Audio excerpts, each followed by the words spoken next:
Siyata Dishmaya, nous étudions aujourd'hui Masechet Nazir, Daf Lametet 39, et nous commençons à partir de la 6e ligne à la Mishnah, Stam Nezirut Shloshim Yom. Aujourd'hui nous avons un Daf relativement facile, avec une question assez étonnante de la Gemara, c'est comment poussent les cheveux. Stam Nezirut Shloshim Yom. La Mishnah nous enseigne une simple Nezirut, c'est de 30 jours. Et pour celui qui a pris sur lui d'être Nazir, il n'a pas précisé pour combien de temps, c'est un minimum de 30 jours. Comme nous l'avons vu, si un homme dit je suis Nazir pour 10 jours, il est Nazir pour 30 jours. Mais on peut être Nazir pour plus de 30 jours, pour 40, 50 ou 60 jours ou plus encore. Une simple Nézirut, c'est de 30 jours. Gilach, Oshigilchu listim. Si un homme, avant la fin des 30 jours, s'est coupé les cheveux, ou bien, Shigilchu listim, des brigands l'ont rasé, lui ont coupé les cheveux, que ce soit donc volontairement ou involontairement. Quel est le din? Soter shloshim yom. Il devra briser 30 jours, c'est-à-dire reprendre une nézirut de 30 jours. Donc Tosfot nous dit déjà, mais ceci a été enseigné dans le premier Pérec, mais puisque là on veut retrouver le din de Gilar Shigolcho Listim, donc la Mishnah reprend le din de Stam Nezirut qui est de 30 jours, bien que ça a déjà été enseigné. Et pourquoi on doit reprendre 30 jours? Parce que il faut que, à la fin de sa Nezirut, cet homme puisse se couper les cheveux.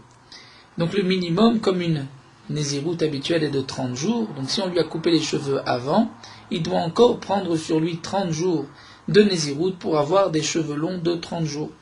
Et Tosfot nous dit que même si cette personne, on lui a coupé les cheveux au milieu de sa Nézirut, il doit reprendre encore 30 jours pour avoir les cheveux longs de 30 jours. Donc ce soit à la fin, le 30e jour ou le 10e jour, il doit reprendre une Nézirut de 30 jours, donc il est soter à kol.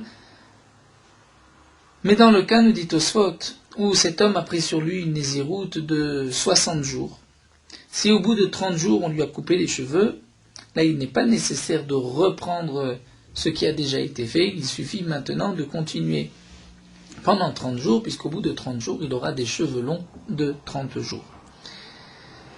La Mishnah nous enseigne aussi le Nazir chez Gilach, un Nazir qui a coupé les cheveux, ben bezoug, c'est bien avec les lames d'un ciseau, ben beta'ar, ou avec une lame d'un rasoir, Oshi sifsef kol shiu chayav, ou même si sifsef explique Tosfot, s'il a arraché ses cheveux, même si ce n'est qu'un seul cheveu, chayav, il est chayav, il a transgressé l'interdiction qu'a le nazir de se couper les cheveux, et il est chayav malkout. Donc notre Tosfot nous précise de quoi il s'agit, c'est lorsqu'il a arraché la racine même du cheveu, c'est comme le ta'ar, comme le rasoir qui va aussi arracher. Et de le passouk, nous apprenons ta'ar, le yavor al rocho, donc on n'apprend pas seulement le ta'ar, mais tout ce qui ressemble au ta'ar, et le principe du ta'ar, c'est d'arracher le poil déjà à sa racine. Nous reprendrons ce din de la Mishnah dans la Gemara. Tout d'abord, la Gemara pose une question, Iba Eleu. Une question qui a été posée, Hay Mezaya. Hay Mezaya, ce cheveu, ou d'après le Mefaresh, Hay Binata, c'est la même chose, aussi un cheveu, où Tosfot avait pris une autre girsa. Aussi, le Se'ar, non pas Mezaya, mais Se'ara ou Binata. Donc, le cheveu, est-ce que Miletachat Rabé ou Mileel? Comment le cheveu pousse, demande la Gemara. Est-ce qu'il pousse par le bas ou par le haut? C'est-à-dire, Miletachat Rabé, le cheveu pousse par la racine. Donc, la partie qui était au départ proche de la racine va se trouver avec le temps plus loin de la racine, puisque c'est à la racine que le cheveu pousse. Donc le cheveu pousse à la racine, et ce qui était auparavant à la racine s'éloigne. Ou bien mileel, c'est-à-dire d'en haut. La partie qui était proche de la racine reste au même endroit, et c'est le cheveu qui se rallonge plus loin. Les maïn afkamina, quelle est la conséquence de cette question? L'Agma nous dit les nazirs chez Gilchou l'estime. À propos du nazir dont des brigands ont coupé les cheveux, ils ont laissé au nazir de quoi la rouvre rochol leikao, c'est-à-dire de quoi plier la tête du cheveu leikaro vers la racine, c'est-à-dire le cheveu est suffisamment long qu'on peut le plier en deux et que le bout du cheveu peut être plié, être retourné sur la racine. Donc il ne s'agit pas d'un seul cheveu, mais on lui a laissé tous les cheveux suffisamment longs. Il peut retourner. Et ce chiour, donc la rouf rocho leikaro, c'est un chiour important comme nous le verrons. C'est lorsque le cheveu pousse dans de 7 jours où le cheveu pousse, on arrive la rouf rocho leikaro. Et donc quelle est la question? Si on dit que le cheveu pousse depuis la racine, donc Nézirut hachakle, la Nézirut a été prise, c'est-à-dire, nous explique Tosfot. Si on dit que le cheveu pousse depuis la racine, au moment où cet homme-là a dit « je suis nazir », la partie de cheveux qu'il avait en lui a continué de pousser. Si on dit « miletachat », donc elle s'est allongée vers la fin du cheveu. Et lorsqu'on a coupé, les brigands lui ont coupé les cheveux, c'est vrai qu'ils lui ont laissé un chiour suffisant, qui s'appelle un chiour important, on peut dire qu'il a des cheveux. Mais malgré tout, la partie qu'il avait au moment de son éder a été coupée. Et ce n'est pas valable, pourquoi? Puisqu'il faut que le nazir ait, au moment où il va couper les cheveux, il est sur lui les cheveux qu'il avait au moment où il a dit « je suis nazir ». Il a été mekadesh ses cheveux au moment où il a dit « je suis nazir », donc il faut qu'il reste au moins un peu de ces cheveux-là.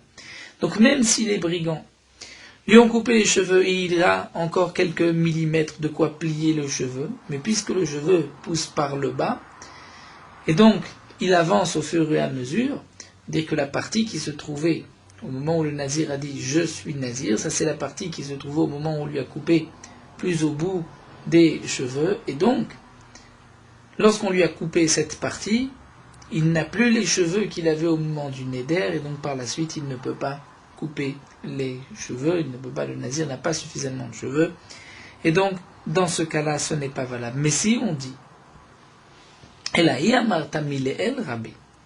si tu dis que les cheveux poussent du bout des cheveux, donc maïdagdish hakaim, ce que le nazir a été magdish, au moment où il a dit je suis nazir, il avait des cheveux, ses cheveux n'ont pas bougé, puisque c'est ces cheveux qui sont restés, les cheveux ont poussé, et c'est ce qui a poussé qui a été coupé. Ça c'est donc la question de la Gemara. La Gemara nous dit Tashma. Donc la question est de savoir est-ce qu'il va être sauter ou pas, puisque s'il reste suffisamment, donc il a refroché un chiour important, il n'est pas nécessaire d'être sauter puisqu'il a des cheveux, s'il a les cheveux qu'il avait au moment où il a dit je suis nazir. Tashma, la Gemara va nous apporter des preuves concernant cette question, comment poussent les cheveux. La Gemara nous apporte une preuve, Meha in Bechaya, des lentes d'époux, des caïms qui se trouvent Beikva de Binata, à la racine, proche de la racine du cheveu. Et même lorsque les cheveux continuent de pousser, on trouve toujours les lentes à la racine du cheveu. Si tu dis vraiment que les cheveux poussent de la racine, donc normalement, on devrait, après quelque temps, trouver les lentes plutôt vers le bout des cheveux et non pas vers la racine, puisque cette partie va avancer.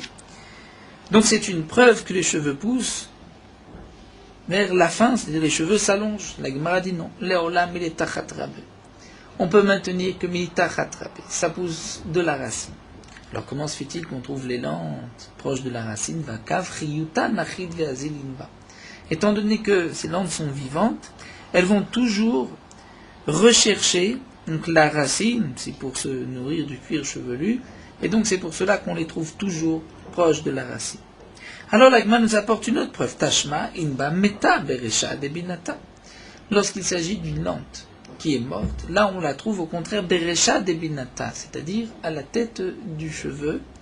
Et donc on pourrait apporter une preuve que ce n'est pas la racine d'Isalkdatach milel rabbe. Si vraiment tu veux dire que milel rabbe, les cheveux poussent, donc le cheveu continue à s'allonger, alors bigva de binate bel mekam, avec le temps, on devrait trouver ces lentes mortes plus proches de la racine, et au contraire, on les trouve vers le bas. L'Agma répond à Tam la même Mishum de l'Edbachela, Serouge, Serigé, Vazil, étant donné qu'elles sont mortes, n'ont pas de force, donc elles vont glisser Serouge, Serigé, Vazil vers la fin du cheveu.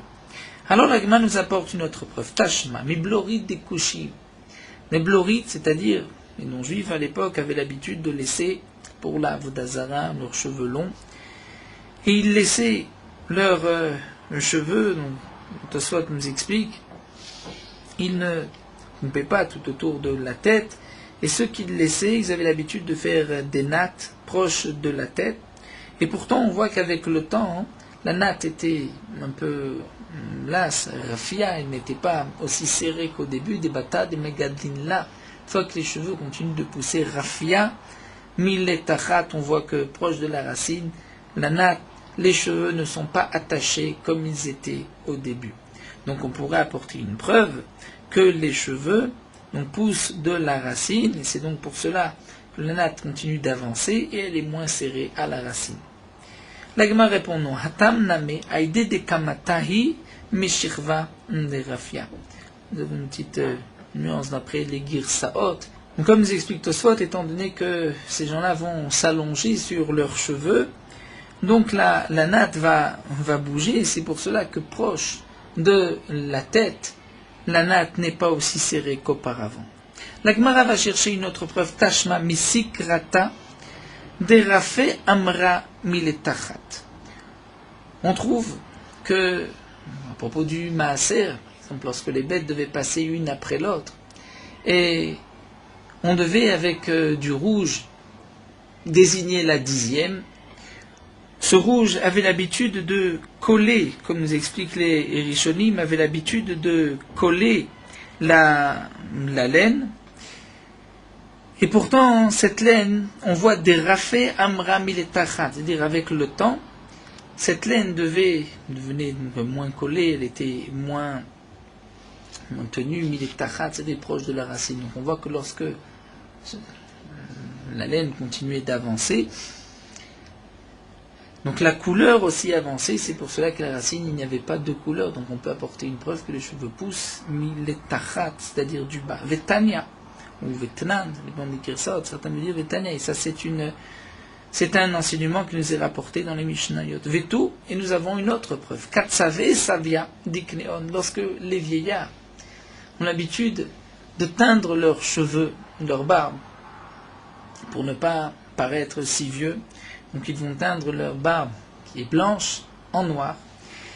Katsave savia dikneon. Pourtant, on voit que Chavran ikve nimeon, que lorsque les cheveux poussent, donc les racines restent, on les retrouve toujours blanches. Donc on voit, Shma mina miletachat rabé, que les cheveux poussent de la racine, et c'est pour cela que les racines vont trahir les vieillards, puisqu'on va voir qu'ils sont effectivement blancs.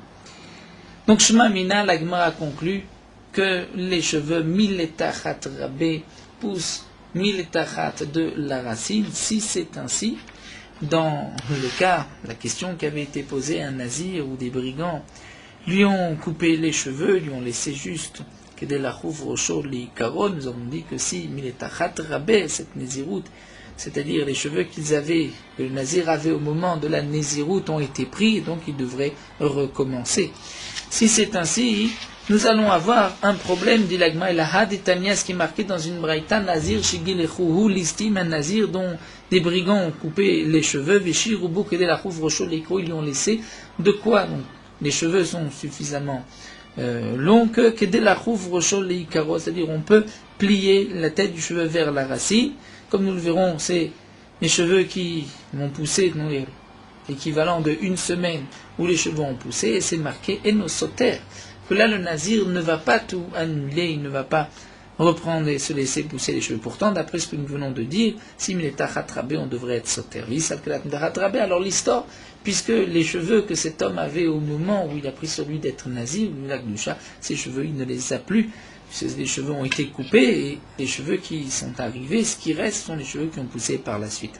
Alors la réponse n'est pas une question qui gon shigilchu achar melot. Si on parle dans le cas où cet homme, ce nazir, avait terminé les 30 jours, et on lui a coupé les cheveux, donc après le 30e jour, à la fin, une fois qu'il a terminé.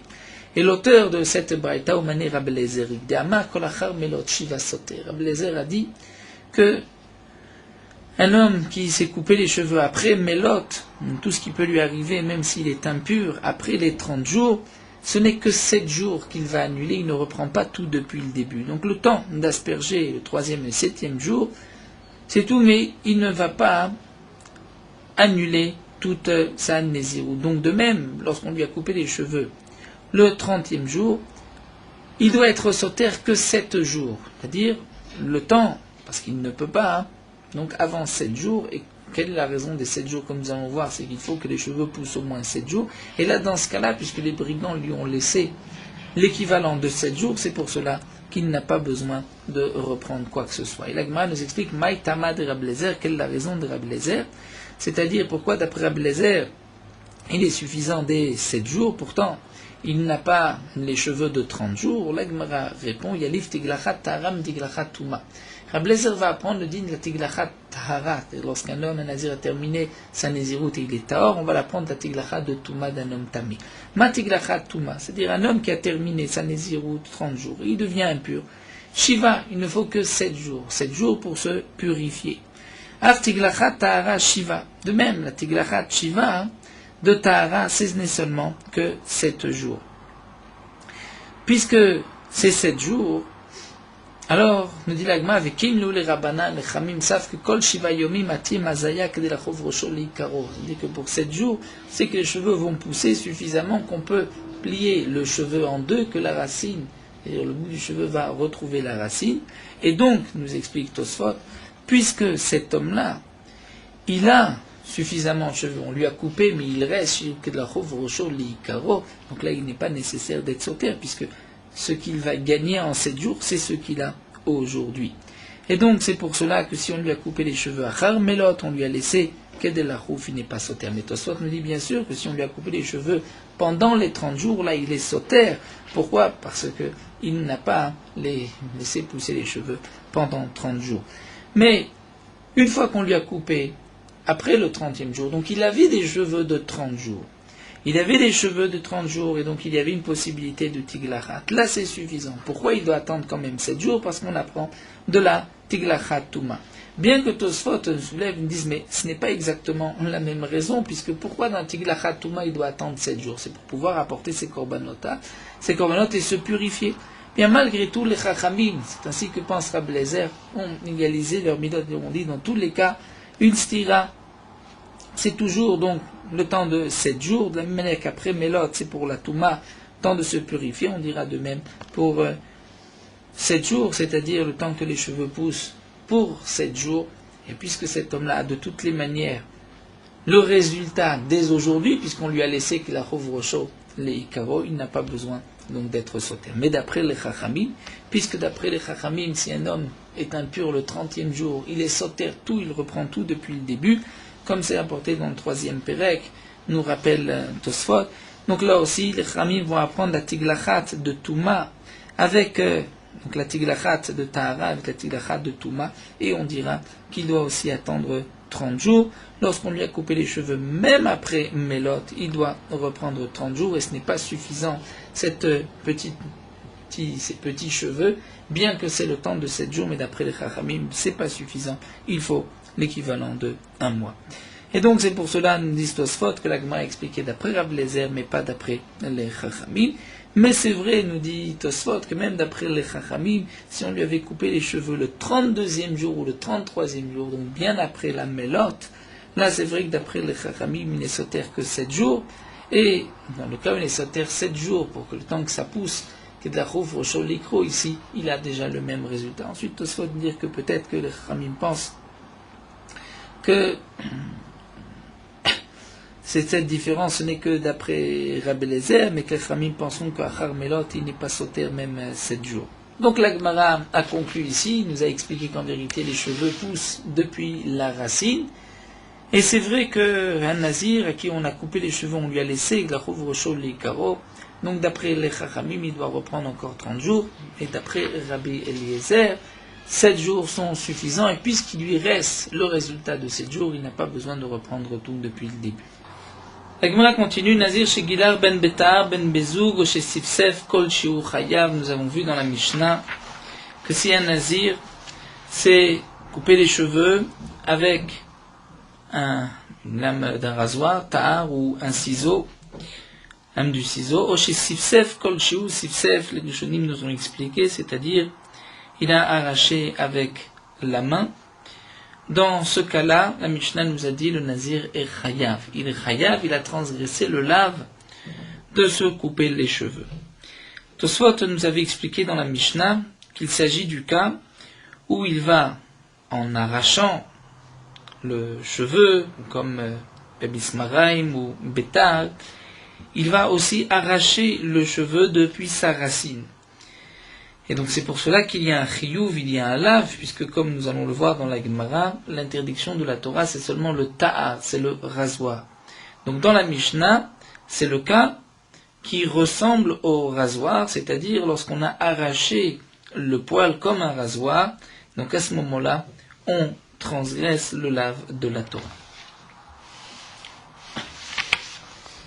Le Chidouche nous avait expliqué Tosfot que ce n'est pas juste la lame du rasoir comme c'est marqué dans le Passouk, mais tout ce qui va couper comme le rasoir. Mais nous allons voir à travers la Gemara les détails de cette halakha. Tanoura Banan Agma nous rapporte une braïta. Ta'ar. La Torah nous dit à propos du nazir Ta'ar que le Ta'ar, le Ya'avor al-Rosho, ne passera pas sur sa tête. Donc le nazir ne peut pas se couper les cheveux avec un Ta'ar, avec un rasoir. En Ta'ar, je n'ai que le rasoir, mais Talash, Miret ou Sifsef Kol Shiu Minaim. Si le nazir Talash a arraché un cheveu, Miret, les Rishonim nous expliquent, c'est avec une sorte de crème, Mad, il va se faire tomber les cheveux, crème épilatoire, ou Sifsef Kol Shiu. Sifsef, c'est aussi comme Talash arracher le cheveu. Quelle est la différence exactement entre Talash et Sifsef? Nous allons garder l'explication du Roche, qui nous dit que Talash, il a arraché, effectivement le cheveu l'a arraché. Sifsef, c'est en frottant, il s'est arraché un cheveu. Mais il y a d'autres explications sur Talash et Sifsef. Donc on va garder l'explication simple, c'est la même chose, Talash, Sifsef ou Miret Kol Shiu. Kol Shiu, que signifie Kol Shiu, donc même quelques cheveux, nous verrons par la suite dans la Gemara quel est le shiur, minaim, d'où est-ce qu'on sait que cet homme-là a transgressé, Talmud Loma, puisque la Torah dit, Kadosh yiye gadel pera se'arosho. Le nazir sera Kadosh, il laissera pousser ses cheveux. Divrei Rabbi Yoshia. Rabbi Yoshia pense que l'interdiction de la Torah c'est seulement le rasoir. Mais si on a coupé les cheveux, on les a arrachés, ou avec une crème, et que ce n'est pas comme le rasoir, on n'a pas vraiment tout arraché le moelle depuis la racine. Malgré tout, nous dit Rabbi Yoshai, il y a une interdiction. Non pas le lave de la Torah, puisque le lave du Tahar, c'est seulement lorsqu'on arrache depuis la racine, mais il y a un assez, c'est-à-dire le commandement positif où le nazir a l'obligation de laisser pousser le cheveu. Donc le din de Rabbi Yoshia est de savoir que dans tous les cas, il y a un assez, mais l'interdiction du ta'ar, c'est lorsqu'on enlève complètement de la racine le cheveu. Là, dans ce cas-là, il y a une interdiction, même un lave, un commandement négatif, et c'est pas seulement le ta'ar, c'est-à-dire la lame du rasoir, mais même tout ce qui va couper le poil à la racine, il est chayav. Donc le sifsef qui est rapporté ici ne doit pas être, d'après cette expression, le sifsef que nous avons vu dans la Mishnah, puisque la Mishnah nous parlait du lave, et ici, d'après Rabbi Yoshai, il n'y a qu'un assez. Donc il s'agit ici de sifsef, où il n'a pas arraché le poil depuis la racine, le cheveu depuis la racine. Rabbi Yonatan n'est pas d'accord avec Rabbi Yoshai, il pense que puisque la Torah dit ta'ar, un rasoir, il y a la ta'ar, je n'ai que le rasoir. Mais miret talash sifsef, kol shiu patour. Rabbi Yonatan pense que si on a arraché les cheveux, même avec une crème ou avec la main, eh bien on est patour, il n'y a pas d'interdiction. Il n'y a pas d'interdiction. Pourquoi? Puisque, d'après Rabbi Yonatan, l'interdiction c'est seulement le rasoir. Et Tosfot rajoute, même si on a arraché le poil depuis la racine, d'après Rabbi Yonatan, il n'y a pas de lave. L'interdiction de la Torah c'est seulement ta'ar, c'est-à-dire le rasoir. Plus encore, nous allons voir que d'après Rabbi Yonatan, il n'y a même pas de assez. Le assez c'est seulement lorsque on transgresse le lave, le ta'ar avec la lame du rasoir. C'est ce que l'Agma demande, Vaktif Kadosh Yé. Pourtant c'est marqué Kadosh Yé assez, que le nazir doit laisser ses cheveux pousser. Donc s'il les a arrachés avec n'importe quoi, il transgresse La Gemara dit non. Les memrad imgilach le beta'ar kamelea be'asev lota. C'est d'après Rabbi Nathan, c'est seulement s'il a rasé avec le rasoir, dans ce cas-là, il y a le lota assez et il y a le assez. Mais si il a coupé les cheveux avec autre chose qu'un rasoir, même s'il a arraché depuis la racine, nous explique Tosfot, d'après Rabbi Nathan, il n'y a pas d'interdiction. Tanya Idar, la Gemara nous rapporte une autre braïta. Ta'ar. La Torah nous dit, le nazir n'a pas le droit de se couper les cheveux avec le rasoir tar. Je n'ai que le tar, le rasoir. Talash miret sifsef kol shuminem. S'il a arraché le cheveu avec les mains, ou miret avec une crème, ou sifsef, ou en frottant, il a arraché le cheveu, kol shu, même un tout petit peu. Minaim, d'où est-ce qu'on sait qu'il y a aussi une interdiction? Talmud lomar lo yavor al rosho. La Torah nous dit ta'ar lo yavor al rosho. Lo yavor al rosho vient nous apprendre que ce n'est pas seulement le rasoir, mais c'est tout ce qui coupe comme le rasoir, c'est-à-dire lorsqu'on va couper de la racine, c'est dans le langage des Rishonim, kol ha-ma'avirim, c'est-à-dire tout ce qui est ma'avir, qui enlève le cheveu. Donc d'après cette braïta, on rejoint les bords de Rabbi Yoshia, lorsque le nazir va se couper les cheveux depuis la racine, avec n'importe quoi, que ce soit avec la main ou avec un ciseau ou avec un rasoir, il transgresse le lave de la Torah.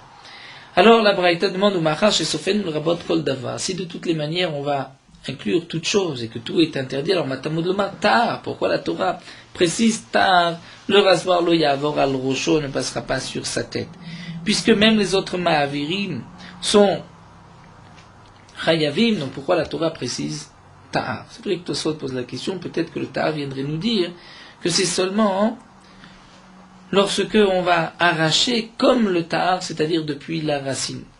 Tosfot n'a pas l'air de répondre, mais si on suit la Hagaa du Maharav Miranjbourg, Rabbi Tzalem Miranjbourg, qui rajoute un mot, deux mots dans Tosfot, Veshlomar deimken lirtov mashrid, c'est-à-dire que Tosfot répond, si vraiment la Torah veut nous enseigner que c'est comme le tar lorsqu'il arrache depuis la racine, la Torah veut dire mashrit, puisque la shrata c'est d'arracher depuis la racine.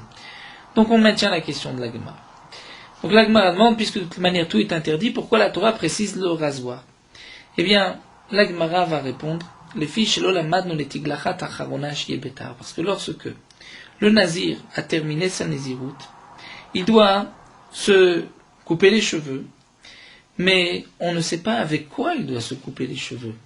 Eh bien, de là, nous allons apprendre que c'est avec un rasoir. On n'a pas appris que la tiglachat acharona, lorsqu'il termine, que cette tiglachat, se couper les cheveux, doit se faire avec un rasoir. Et les lamdomi metzora yefchar, l'apprendre du metzora, du lépreux, comme nous verrons dans la Gemara, que le lépreux va lui aussi se raser tous les poils de son corps. Et c'est avec un ta'ar, mais on ne peut pas l'apprendre du metzora, du lépreux. Pourquoi? Shen danim kal mi chamour l'achmir alav, puisqu'on ne peut pas apprendre un kal, le léger, du chamour, du metzora, l'achmir alav, pour être mahmir et pour donner un statut chamour au kal, au nazir qui est léger. Pourquoi le nazir est-il considéré comme kal par rapport au metzora? Tosfot nous explique, parce que le metzora doit se couper tous les poils de son corps. Et kol se'aro, être chauve, et zekano, tenab, dit la Torah, il doit tout raser. Alors que le nazir ne doit se raser que les cheveux de la tête. Donc on ne peut pas dire que si le metzora, le lépreux, se rase avec un rasoir, donc le nazir doit aussi le faire. On ne peut pas apprendre l'un de l'autre, puisque le metzora est beaucoup plus chamour. Donc puisqu'on n'a pas appris pour le nazir avec quoi il va couper ses cheveux, vient la Torah nous dire Tar lo yavor al rosho. Et Tosfot nous explique que on apprend par le principe de imeno inyan tneu inyan le davar acher. C'est-à-dire si le mot tar dans le contexte ici n'est pas nécessaire, puisque de toutes les manières ce n'est pas que le tar, ce n'est pas que le rasoir, il y a d'autres choses. Donc pourquoi la Torah marque tar? Si ce n'est pas pour ici, c'est pour nous apprendre un autre din.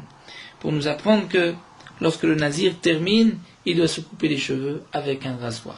Ça, c'est ce que pense Tanakama. Mais Rabbi nous dit, on poursuit pour quelques lignes d'af même, et notre sarir, on n'a pas besoin de cette manière d'apprendre ta'ar, parce que le ta'ar est en plus. Alors nous dit Rébi, on va apprendre que ta'ar signifie pour la tiglachat, que c'est avec un rasoir. Rébi nous dit, même si ta'ar n'est pas en trop, on peut aussi apprendre la tiglachat. Pourquoi? Puisque Arou Omer c'est marqué tar, lo yavor al roshua de melot. La Torah nous dit, il ne passera pas de rasoir jusqu'à la fin de sa nézirut. Donc on entend, à Torah amra, achar melot, lo teklachat la betar. C'est-à-dire qu'il ne passera pas le rasoir jusqu'à Admelot, jusqu'à la fin de sa nézirut. Après la fin de la nézirut, il passera le rasoir. Donc il va se couper les cheveux avec un rasoir. Ve'activ, ta'ar lo yavor al rosho, la'avor alav bishne lavim. La Gemara pose maintenant une question sur Rébi. Puisque nous explique Tosfot, on entend des mots de Rébi, que toute la machloquette avec Tanakama, c'est juste, est-ce que le ta'ar est en trop, vient nous apprendre pour la tiglachat, où on utilise le ta'ar pour le sens même du pasouk. Donc la Gemara nous dit, si d'après Rébi, on utilise le ta'ar pour le sens pachout du pasouk, qui signifie ta'ar, donc un rasoir et pas autre chose. Pourtant, va'activ ta'ar lo yavor al rosho. Et nous avons expliqué plus haut que ta'avor lo yavor al rosho, nous dit Tosfot, c'est même les autres ma'avirim, même si ce n'est pas le rasoir. Donc la question se pose d'après Rébi, comment Rébi vient nous dire que c'est les gouffés, donc on utilise le ta'ar pour le sens même, c'est-à-dire un rasoir. Le rasoir, ça exclut autre chose, pourtant, on va inclure même les autres ma'avirim. Tosfot nous explique que l'Agma ne voulait pas dire que Rébi pense comme Rabbi Yonatan, puisque le lachon de Rébi, de son langage, on voit que c'est juste une marloquette sur ce point-là avec Tanakama. Est-ce qu'on peut utiliser ta'ar pour le sujet où il faut le sortir complètement du contexte? Donc la Gemara répond que d'après Rébi, l'avor ala bishne lavim, c'est-à-dire qu'effectivement le ta'ar qui est marqué dans la Torah vient l'égbouffer pour nous dire que si le nazir utilise un rasoir, ta'ar, il transgresse deux interdictions. C'est vrai que de toutes les manières, les autres ma'avirim sont aussi interdits, mais le chidouche est de dire que avec un ta'ar, avec un rasoir, il transgresse de lavim de la Torah. Alors que d'après Tanakama, il n'y a qu'une seule interdiction de la Torah pour tous les ma'avirim. Nous poursuivons avec Morot Halacha, Daf Lametet, l'obligation des femmes et des enfants. Les femmes ont aussi l'obligation de prier chaque jour. Après certains poskim, les femmes ont l'habitude de ne pas prier toutes les tfilot, les shmoneh esrei, du matin, midi et soir, mais le matin, après s'être lavé les mains, de prier une petite prière venant du cœur, et ainsi, les femmes vont s'acquitter de leur obligation. Le Mishnah Berurah a écrit que la majorité des poskim pensent que les chachamim ont obligé les femmes à prier comme les hommes, étant donné que la tefila, c'est rachamim, on demande de la miséricorde à Kadosh Baruch Hu, donc il faut faire en sorte que les femmes, celles aussi, prient moins le matin et l'après-midi. D'après certains poskim, les femmes ont l'obligation de prier, c'est la tefila de Shacharit et de Mincha, mais la tefila de Harvit, les femmes n'en ont pas l'obligation. La raison de cela, c'est que tefila Harvit, et dans la Gemara qu'elle était facultative, c'est vrai que les Bnei Israël ont pris sur eux comme une obligation la tefila de Harvit, mais les femmes n'ont pas pris sur elles. Les enfants qui sont arrivés à l'âge de Chinour, nous avons l'obligation de les initier à la tefila du shmoneh esrei, le soir et donc le matin. Nous pouvons malgré tout donner à manger aux enfants avant la tefila, de même qu'on peut donner à manger à un enfant avant le kiddush jusqu'à la bar mitzvah.